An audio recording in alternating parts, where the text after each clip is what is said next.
Welcome back, Cyber Explorers. It's Alfie, and in this video we'll explore together with this step-by-step guide, how to customize the taskbar in Windows 11.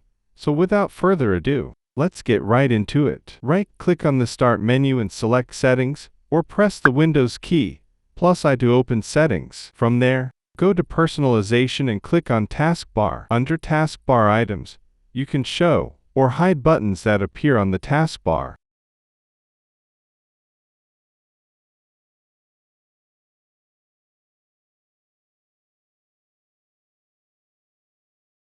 Under System Tray Icons and other System Tray Icons, you can show or hide icons that appear in the system tray.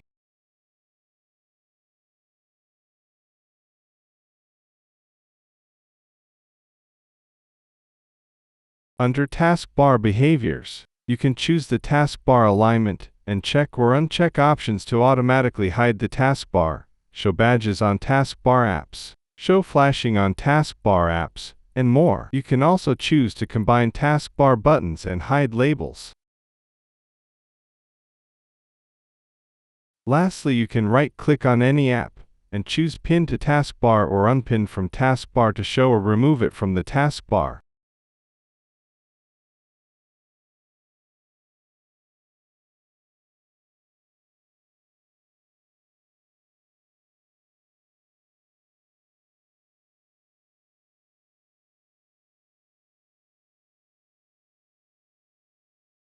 And that's it for today. If you found this video helpful, please give it a thumbs up, consider subscribing, and don't forget to activate the notification bell so you won't miss out on any new uploads. Thank you for watching, and I can't wait to share more with you. So, until next time, see you later.